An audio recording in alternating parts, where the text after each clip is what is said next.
Daha önce Finder Opta'yı Arduino IDE programıyla programladığım videolar vardı. Hatta bantla ilgili de yanlış hatırlamıyorsam 2 ya da 3 tane daha video yayınlamıştım. Kod yazmayı seviyorum.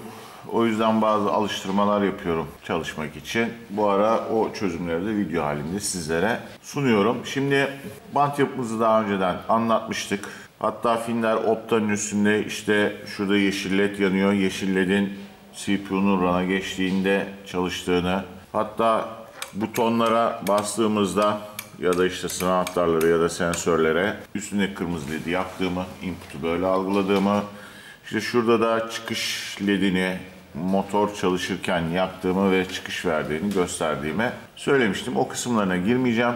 Bu yapı şöyle bir yapı. Burada motor milinde sensör var ve mildeki çıkıntıyı görüyor. Her bir turda o sensör aktif oluyor. Şöyle yapacağız. Motor dönecek. Sensör gördüğünde 2 saniye bekleyecek. Ondan sonra devam edecek. Biz bunu stop'a basana kadar devam ettirecek. Eğer arada bir yerde durduysa reset butonuyla sensörün çıkıntı ilk gördüğü noktaya, yani gördüğü ana kadar tekrar döndürecek. Normal çalışmamızı yapalım şimdi. Bakın orada görüyor musunuz ışığını ama sensör her gördüğünde 2 saniye bekleme yapıyor. Ondan sonra devam ediyor. Herhangi bir yerde durduralım. Bir daha çalıştırayım da arada durdurayım. Şimdi herhangi bir yerde durdu. Başlangıç noktasına gelsin ve beklesin diyorum. Başlangıç noktasına geldi ve bekledi. Bundan sonra 2 saniye çalışmayacak. Bu resetleme işlemiydi. Tekrar 2 saniye bekleyip çalışması için tekrar başlatma butonuna basıyorum. Az önce gördüğünüz gibi herhangi bir çalışma anında stop'a bastığımda duruyor. Devam etsin. Bir daha devam etsin. Bekleme anında eğer stop'a basacak olursam da yine 2 saniyelik hareketi bekleyip devam ettirmesi. Problem bu şekilde. Şimdi kodlar üzerinden kodların nasıl çalıştığını, niçin kullandığımı sizlere anlatmaya çalışayım. Şimdi kodların nasıl çalıştığına bakalım. Burada benim değişkenlerim var. Şu kısım benim değişkenlerim. Bunların içerisinde unsigned olarak yeni zaman, bekleme zamanı ve geçen zaman diye 3 tane benim sayısal değerleri atayacağım ve işlem yapacağım değişkenim var. Burada mesela yeni zaman ne? Yeni zaman sensörü gördüğü andaki milis zamanını yeni zaman içerisine atayacağım. Daha sonra tabi zaman geçecek. Milis komutunun içindeki değer artacak. Bu milis komutundan yeni zamanı çıkarttığımda bana neyi verecek? Geçen zamanı verecek ve geçen zaman eğer bekleme zamanının üstüne çıkarsa, ki burada bekleme zamanım benim 2 saniye 2000 milisaniye, daha sonra bant butonunu tekrar harekete geçirecek. Burada bol bol yükselen kenar yapmak zorundaydım. İşte butonların yükselen kenarı ve sensörün yükselen kenarı. Bunun için bunların yükselen kenarlarını alabilmem için de burada bool olarak 3 tane değişkenim var. Reset butonunun yükselen kenarı, sensörün yükselen kenarı ve bekleme sırasında tekrar başlattığımda ne olacak? Yükselen kenar oluşturabilme için bir değişkene ihtiyacım var. Burada şimdi hem resetleme çalışması var. Yani resetlediğimde ne yapıyordu? Bant dönüyordu. Sensörü ilk gördüğü anda duruyordu. Bu bir resetleme işlemiydi. Yani başlangıç koşullarına getirmeydi. Bir de normal çalışmada neydi? Normal çalışma butonuna basıyordunuz. İşte şeyi gördüğünde, sensörü gördüğünde 2 saniye. Burada bekleme zamanı kadar bekleyip devam ediyordu. Bu iki çalışmayı birbirinden ayırmam gerekti. Resetleme çalışmasında resetleme bool değişkeni, normal çalışmada da normal çalışma bool değişkenini kullandım. Çünkü resetleme yaparken, yani reset butonuna bastığınızda resetleme işlemi yaparken normal çalışmaya geçmeyeyim ya da normal çalışmadayken de resetleme butonuna bastığımda geçmeyeyim şeklinde. Şu kısmı daha önce de videolarda anlatmıştım. Bu benim Arduino programıyla programlamış olduğum, IDE programıyla programlamış olduğum Opta'nın üzerindeki giriş ve çıkış pinleri. Bunların giriş çıkış olmaları standart, isimleri de standart. LED D0 bana motorun ileri gittiğini, bu bir önceki çalışmadan kaldığı isimler gösteriyor. LED D2 bunları tabi kullanmıyorum. Sadece LED D0 kullanıyor. Motor çalıştığında daha önce söylediğim gibi Arduino Opta'nın üzerinde Clemens ledleri yok. Clemens ledleri olmadığı için input uygulandığında ya da bir çıkış çalıştığında bunu ben Opta'nın üstünde görmek istiyorsam bunlara LED atıyordum. Eğer band motor çalışıyorsa biraz sonra D0 çıkışı olarak kullandım ben bunu. LED D0'da yani oradaki soldan birinci LED'de yakıyorum. LED R kırmızı LED. Bu da output. Bu da input olduğunda yaktığım bir LED. Burada LED built-in. Bu yeşil LED ve PLC Opta run'a geçtiğinde direkt bu yeşil LED yanıyor. D0 ileri demişim. Yani motor çalıştığındaki motor çalıştıran dijital çıkışım burada D0.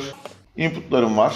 Bunları kullanmadım. Inputlar ne? Şöyle başlayayım. A3 inputum reset butonu, A4 start butonu, A5 stop butonu, A6 sensör dik. Bu daha önce band çalışmalarda devir bekçisi, devir yönünde kullandığım benim çıkışlarım. Bunu kullanmayacağım. Bir tane sensör yan dediğim A7'ye bağlı olan sensörümü kullanacağım. Bunlar da benim için inputlarım. Void loop döngüsüne geldiğimizde bu yapıyı daha önce anlattım. Kısaca bir daha bahsedeyim. Çok üzerinde durmayacağım. Run olduğunda direkt buradaki yeşil ledim yanıyor. Eğer A1, A2, A3, A4 kullanmadığım inputlar da var burada ama hani çok da önemli değil. İşte A3, A4, A5, A6, A7 inputlarından herhangi biri, burada onu veya ile sorguluyorum. Herhangi biri, şu veya sorgusu, herhangi bir aktif olduğunda kırmızı ledi yak diyorum. Burada şu A5'e gelelim. A5 benim stop butonum. A5'in tersini aldım. Niye tersini aldım? Benim dışarıdaki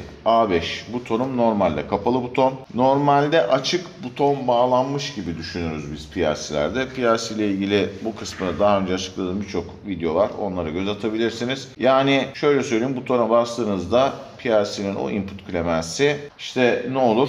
High olur. Buna göre biz programlamayı yaparız. Ama burada normalde kapalı buton kullandığım için butona basmadığım zaman PLC'nin girişi high.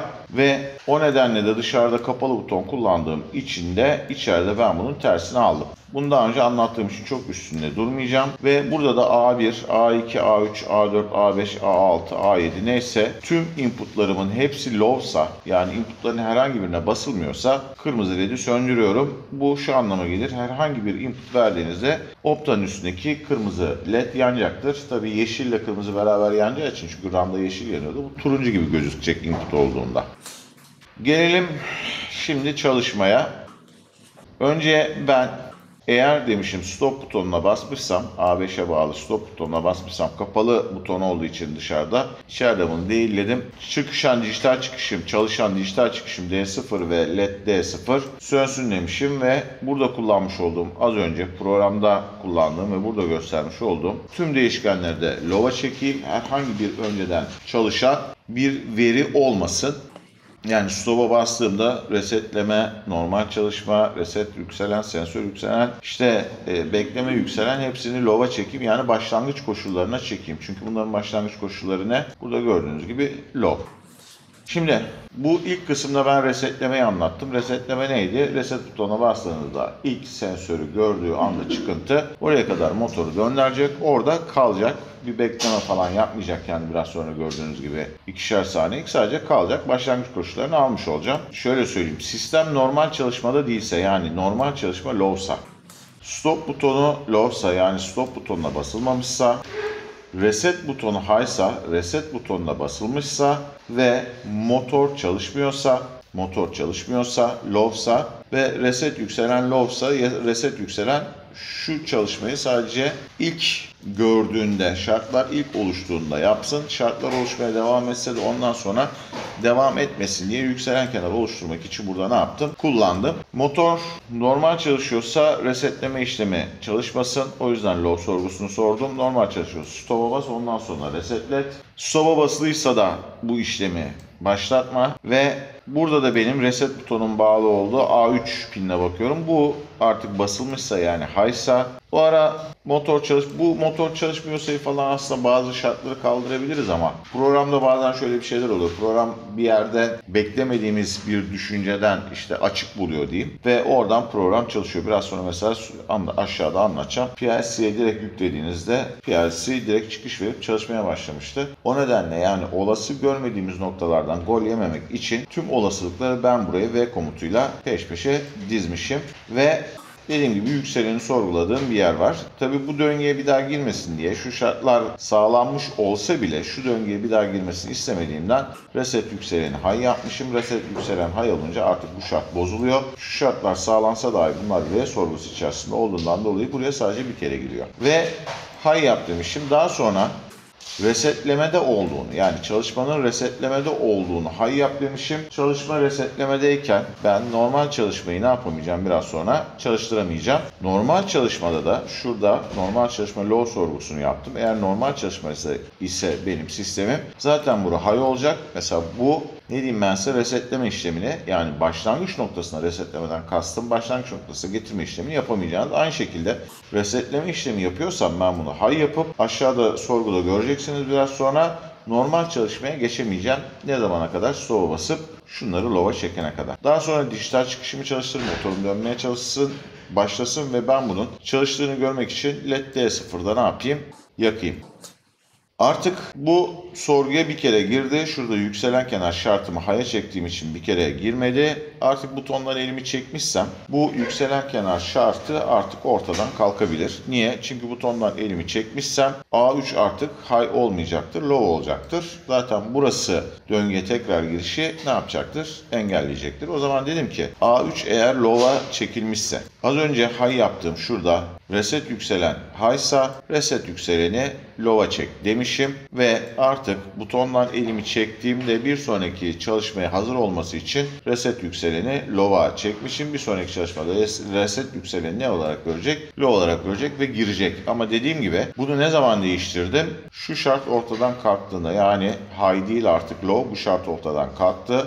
Yani butondan elimi çektiğim anda bu işlemi yapmışım. Eğer burada şöyle bir şey var. Sensöre gelecek, duracak. Bu durmayı ben resetleme için ayrı, normal çalışmadaki bekleme sırasındaki durma için ayrı ayrı yaptım. Tek durma yaptığınız zaman orada biraz sonra göreceğiniz zaman sayma komutlarım da devreye girecek. Biraz daha üzerine çok fazla düşünmem gerekecek bu sefer. Tek duruş yaptığımda iki ayrı çalışmada iki ayrı duruş yaptım. Benim için daha kolay oldu. Demişim ki resetleme çalışıyorsa, yani resetleme yukarıda neydi? High olmuştu. Resetleme çalışıyorsa ve sensörüm de bunu görmüşse artık ben bunları ne yap diyorum? Çıkışları hem dijital çıkışımı hem LED'ime 0 yap diyorum. Artık resetleme işlemi bitmiştir. Çünkü çıkışlarım benim durmuştur. Durduğu için de resetlemeyi low yap. Yani resetleme işlemim bitti benim için. Daha sonra normal çalışmaya gelmişim. Normal çalışmada demişim ki eğer resetleme yoksa, low'sa, stop butonu yoksa, low'sa ve normal çalışma butonuma basılmışsa, high'sa normal çalışmaya geç demiş. Normal çalışmada ne yapacak? Normal çalışmada çıkışlarımı benim ne yapacak? Çalıştıracak. Çıkışlarımı çalıştırdı mı? Hem dijital çıkış hem LED'i burada çalıştırdı. Artık ben normal çalışmaya geçtim. Normal çalışmayı high yap demişim. Normal çalışma artık benim için high oldu. Normal çalışma eğer low'a çekilene kadar high kalacak ve normal çalışma high olduğu sürece işte ne yapmayacağım? Resetleme çalışmasını burada çalıştıramayacağım. Evet. Burada da yine resetleme çalışıyor mu çalışmıyor mu diye bakın sormuşum. Resetleme çalışıyorsa zaten ben normal çalışmaya şu şart sağlanmadığı için geçemeyeceğim. Çünkü buradaki aradaki her bir ne diyeyim komut benim için V komutu. Tabi bu gidecek, sensörü görecek ve sensörü gördüğünde duracak.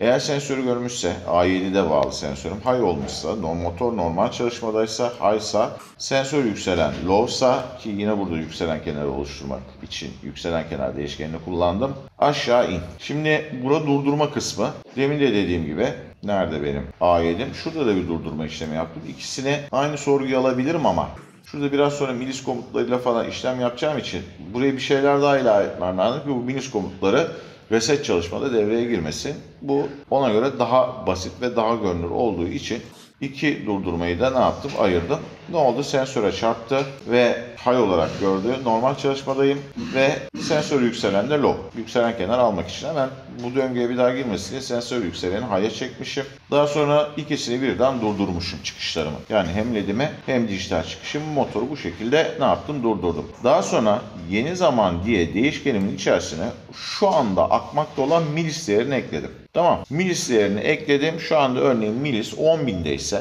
10.000 değeri yeni zaman içerisine ne oldu? Eklendi. Bekleme yükseleni biraz sonra size ne yapayım anlatayım. Çünkü onu aşağıda kullandım. Döneceğim burada onu low'a çekeceğim. Ne yaptım? Şu anda ben durdurdum ve akıp gitmekte olan milis zamanını yeni zaman değişkenin içerisine aldım. Şimdi sensörden kurtulduğunda, durdurduğu sensörden kurtulduğunda tekrar şu yükselen kenarı normale çekmem lazım ki bir sonraki çalışmada bunu low görsün. Dedim ki sensör low'a düşmüşse ve sensör yükselen high'se sensör yükseleni bir sonraki çalışma için low'a çek. Bu sensör yükseleni low'a çektik. Bura çalışır mı? Çalışmaz. Niye? Sensör yükselen low'a ancak ve ancak sensör giriş sinyalini kestiğinde low'a düştüğünde olacak. Buradaki sorguda ben sensörü high sorduğum için hani bu şart sağlanmış olsa bile bu sefer bu şart sağlanmayacağı için tekrar bu döngüye girmeyecek. Yani sensörün düşen zamanının düşen kenarında da düşen anında da ben bir sonraki çalışmada yükselen kenarı görebilmesi için şunu low'a çekmişim. Daha sonra şurada yaptım onu. Daha sonra geçen zamanı hesaplıyorum. Geçen zaman benim için diyorum ki milis şu an akıp gitmekte olan zaman ve yeni zaman. Yeni zaman nereden almıştım ben? Yeni zamanı sensöre ne yaptığı anda gördüğü anda. Yani şu sensörü gördüğü andaki milis değeri. Buna ben ne demiştim? Örneğin 10.000. Bunu 10.000 atadım ama milis değeri şu anda akmaya devam ediyor programla birlikte. Her milisaniyede değerini bir arttırıyor. Diyorum ki geçen zaman akıp gitmekte olan milis değeri eksi yeni zaman. Örneğin şu anda 10.100 oldu. Ben bunu kaçta yakalamıştım? Şurada örneğin 10.000'de yakalamıştım. 10.100 eksi 10.000 100 milisaniye. Bu artacak mesela. Milis komutu 12.000 olacak. Ben ama bunu en son ne zaman kaydetmiştim? Milis 10.000'deyken kaydetmiştim. 12.000 eksi 10.000 mesela 2.000 milisaniye geçmiş olacak o zaman. Şimdi beklemem bitti mi bitmedi mi? Devam edeyim mi etmeyeyim mi? Burada onun sorgusunu yapıyorum. Geçen zaman yani akıp gitmekte olan milis eksi sensör dokunduğu anda ya da sensörü gördüğü andaki aldığım ne diyeyim milis değeri o anki zamanı milisten o anki zamanı çıkarıyorum. Geçen zamanı ne yapıyorum? Ben hesaplıyorum. Şimdi bundan sonra diyorum ki geçen zaman eğer bekleme zamanından büyükse yani burada bekleme zamanı ne vermiştik? 2 saniyeden büyükse ve motor normal çalışmadaysa ve bekleme yükselen low'sa burada bekleme sırasında da bu milisi bir kere aldırıyorum. Tamam mı? Nerede o? Bekleme yükselen low. Burada milisi bir kere aldırıyorum. Şuna gerek yok zaten burada ben. Onu low'a çek. Low'ken zaten low. Burada bir değişiklik yok. Şuna gerek yok. Almış burada bu. Özür. Zaten low ki buraya geldi. Low'ken bir daha bekleme yükselen low yapmanın bir alemi yok. Ben niye aşağı inemedim ya? Tuşlarım biraz takılıyor. Bunu kullanmaya gerek yok şu kısmı. Zaten yükselen, bekleme yükselen low'da. Özür. Tabii bekleme. Orası sensör yükselen. Şunu bir düzelteyim bir daha. O sensör yükselen. Tam karıştı.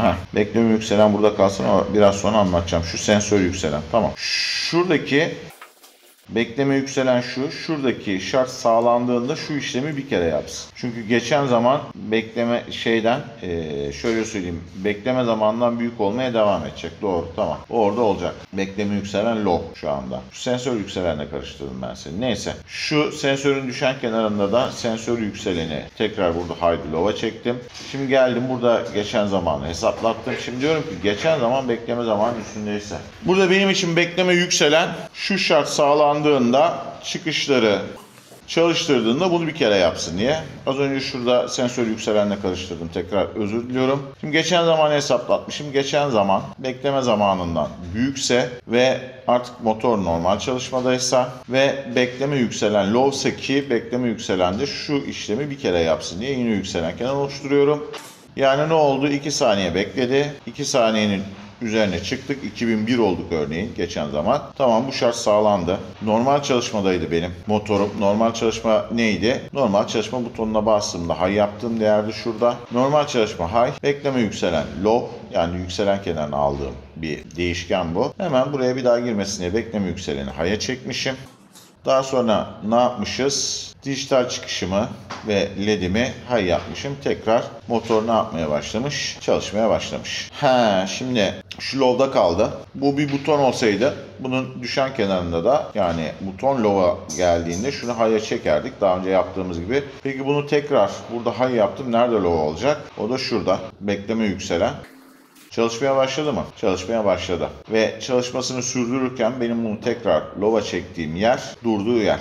Şurası. Şurada da duruyor. Artık durdu. Durduğu yerde bekleme yükseleni lova çekerim. Zamana bakar. Zaman şartı sağlanıyorsa bu şartta sağlanmıştır. Tekrar şu işlemi bir kere yapar. Bunu birden fazla şunu kaldırıp birden fazla da yaptırabilirsiniz ama burada hep birbirleriyle çakışma yapmasın diye yükselen kenarları oluşturmaya gayret ettim ben. Şöyle baktığımızda ne var? Temel mantık olarak şu. Ben burada normal çalışmayla reset çalışmayı ayırmışım. Normal çalışmada reset butonuna bastığınızda devreye aldırmamışım. Nerede o reset çalışma? Şu. Ya da reset çalışmada normal çalışmayı devreye aldırmamışım. Stop butonunu sorgulamışım. Stop butonu olmayacak demişim. Daha sonra basmış olduğum butonları sorgulamışım. Tamam. Normal çalışmada şu adını sen getir. Bunu niye koymamışım? Hani bu çok da önemli değil zaten. Stop'a bastığımda bir şekilde benim çıkışımı durduruyorum. Çok önemli mi? Değil. Bunu kullanmasanız da olur. Ama dediğim gibi tüm olasılıkları ben buradaki V sorgusunun içine atmaya çalışıyorum ki bir yerden gol yemeyeyim diye. Daha sonra şu yükselen kenarlarını oluşturmuşum her butonda. Normal çalışmada yükselen kenar oluşturmamışım şurada. Oluşturabilirim. Çok da sorun değil. Çalışmasını engeller mi? Çalışmasını engellemez. Yükselen kenar diye de oluşturabilirim. Resette koymama gerek var mı? Bakıyorum. Reset yükselen low. Resetin yükselen kenarını almasak şöyle olur resette. Şimdi resete bastığımızda sensöre çok yakındır. Tak diye hemen şöyle söyleyeyim 500-600 milisaniyelerde tak diye sensöre oturur. Ama benim burada butonum basılı kalacağı için elimi o kadar hızlı çekemeyeceğim için belki yerlerde sorun çıkarır diye kullandım bunu. Daha sonra hem reset çalışmada şu hem de normal çalışmada durdurmuşum. Durdurduğum anda, tabi sensörde de yükselen kenar almışım. Durdurduğum anda bir zaman değeri tutmuşum. Daha sonra akıp giden zaman değerinden bunu çıkararak yani geçen zamanda beklemem gereken zamanın üstüne çıktığında tekrar ne yapmışım? Çıkışları aktif etmişim. Açık söylemek gerekirse bu tip kod yazmak, işte nereden ne olur, program içerisinde koddan ne kaçar, nasıl çalışır. Şundan da bahsedeceğim. Bunun üzerinde alıştırmalar yapmak benim hoşuma gidiyor. O nedenle Opta'yı da Arduino IDE ile programlayabildiğim için bununla ilgili birkaç peş peşe örnek yaptım. Denemelerimi de sizlerle paylaşıyorum. Şurada onu söyleyecektim. Şu şartı koymadığımda, normal çalışma damı şartını koymadığımda Opta'nın içerisine programı atar atmaz tak diye çalışıyordu. Band çalışıyordu. Bunu açık söylemek gerekirse çok anlam veremedim ama burada geçen zamanları falan sıfır olarak tuttuğum için yeni zaman geçen zaman değerlerini sıfır olarak tuttuğum için şu şart birden sağlanıyordu. Zaten bu yükselen kenar için low oluyor başlangıç değeri. Tak diye devreye giriyordu ve stop butonuyla bunu durduramıyordum. O nedenle normal çalışma modunda buradaki zaman hesaplamasını yapsın dedim. Bunu da o yüzden kullandım bu şartı. Arkadaşlar bu videoda böyleydi. Bir sonraki videoda görüşmek üzere.